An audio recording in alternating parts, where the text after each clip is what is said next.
Sewaktu kecil, saya sering diceritakan oleh para pini sepuh, para mbah-mbah saya bahwa Indonesia suatu hari nanti akan menjadi negara yang sangat makmur. Hal ini adalah bagian dari banyak nubuah. Nubuah adalah sesuatu kejadian yang meramalkan masa yang akan datang tentang bangsa Indonesia. Sama seperti Rasulullah Muhammad SAW sewaktu menggantikan nama kota kecil yang namanya Yastrib, yang penduduknya sebagian besar buta huruf, di mana dia menyatakan suatu hari nanti kota ini akan menerangi dunia. Dan beliau mengawalinya dengan mengubah nama kota tersebut menjadi Madinah Al-Munawwaroh atau kota yang bercahaya. Menjadi kota ilmu, menjadi kota agama, menjadi kota pembawa penerangan. Itu adalah nubuah yang Rasulullah hadirkan untuk penduduk Yastrib dan untuk dunia. Di Indonesia, dalam narasi Prabu Jayabaya mengatakan juga hal yang sama. Indonesia akan menjadi negara makmur, Kerto Raharjo atau sejahtera, ijo royo-royo, ketika semuanya tentram dan tertata. Bagaimana menatanya? Maka ada 4 hal yang menjadi ciri awal kemakmuran Indonesia. Prabu Jayabaya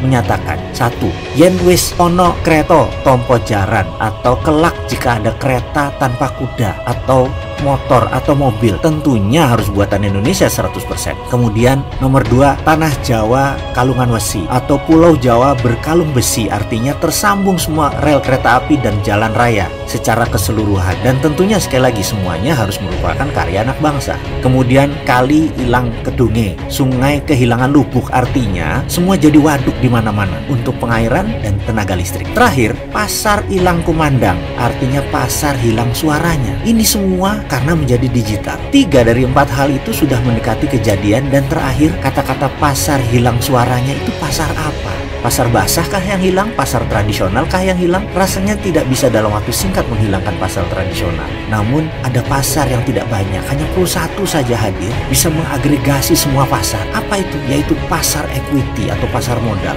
Bayangkan, ada 30 juta UKM di Indonesia yang memerlukan modal, dan ada 50 juta individual investor yang kecil-kecil yang memerlukan pasar UKM tersebut. Apa yang terjadi kalau yang dimaksud Prabu Jayabaya adalah pasar equity untuk UKM? Ini adalah pasar yang dahsyat karena menghubungkan dan menggabungkan 60% komunitas di bawah bergandengan tangan menyelesaikan masalah keuangan, baik keuangan UKM dan keuangan individu. Ini bukan pinjaman berbasis bunga. Pasar equity adalah pasar pembiayaan berbasis bagi hasil. Jauh lebih besar untungnya dari bunga deposito, jauh lebih menguntungkan karena investasi langsung.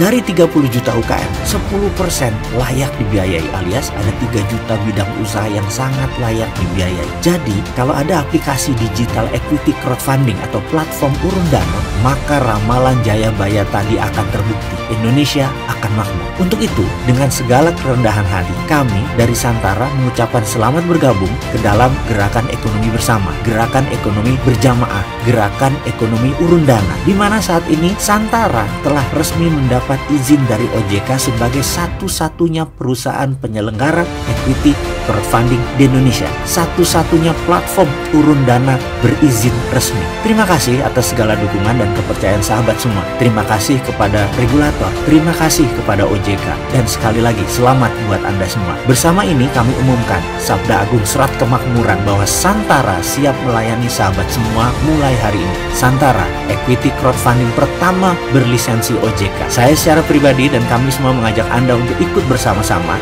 naik kapal kami, bergabung dalam rencana men-skill up ekonomi Indonesia. Klik santara.co.id.